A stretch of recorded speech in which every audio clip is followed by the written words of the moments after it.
Heerarka mudnaanta la siiyey ayaa ah waxa uu ardaygaagu u baahan yahay inuu ogaado dhammaadka sannad dugsiyeedka.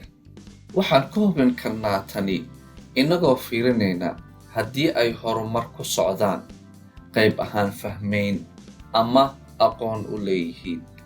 Dugsiyada qaar waxay ugu yeeraan qaabkan qiimaynta waxbarashada. Fasalka saddexaad waxaa lagaa codsan doonaa inaad adeegsato xeelado xalinta ereyga ah si aad si sax ah wax ugu akhriso. Waxaad ku tusi kartaa inaad taqaanid sida loo sameeyo tan adoo kow ku dhawaaqa xarfaha ereyada aadan aqoon. 2 tixraac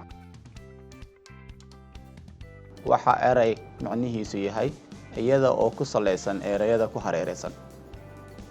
tan macnaheedu waxa waaye waxaad isticmaali kartaa tilmaamaha akhriska iyo tabaha si aad ugu dhawaaqdo una fahanto ereyada sida loola jeedo in loogu dhawaaqdo loona fahmo. Adeegso calaamadaha xarakeynta si aad u akhriso jumlada sida ay u qornayd. tan macnaheedu waa hakato marka aad aragto calaamada hakada, dhibic ama cod u bedel si aad u muujiso isbedel macno ahaan sidan: waxaan jeclahay inaan cuno malawax, laakiin ma jecli khudaar. Yak. Fasalka saddexaad waxaa lagaa codsan doonaa in aad muujiso macnaha ereyada iyo weedho lagu arkay qoraalka. Waxaad ku tusi kartaa inaad taqaanid sida loo sameeyo tan adoo adeegsanaya erey la mid ah si aad u sharaxdo waxa erey ama weedh loola jeedo. tan macnaheedu waxa waaye waad u sheegi kartaa qof micnaha ereygu. Tusaale ahaan, haddii qof yiraahdo macalinku wuu dhoola cadeeyay, waad sharxi kartaa taas macnaheedu waa macalinku runtii wuu ama aad ayuu faraxsanayahay.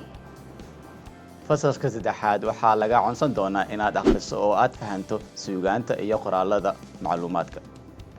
tan macnaheedu waxa waaye ka akhrisan doontaa dhammaan noocyada buugaagta, maqaalada, waxyaabaha ku jiri sanduuqyada cuntada, iyo dhammaan noocyada kala duwan ee ereyada ay ku muuqdaan.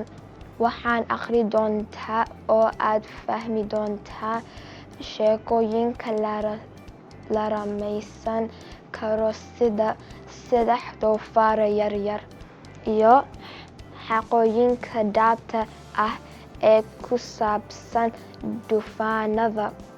Fasalka saddexaad waxaa lagaa codsan doonaa inaad si cad u qorto ujeedooyin kala duwan iyo dhegaystayaal. tan macnaheedu waa inaad taqaanid cidda aad wax u qorayso iyo sababta. waxaa jira sababo badan oo kala duwan oo aad qof ugu qori karto. waxay noqon kartaa inaad iyaga ka siiso tilmaamo ku saabsan sida loo quudiyo eygaaga, ama laga yaabi warqad wax uga sheegaysa noloshaada.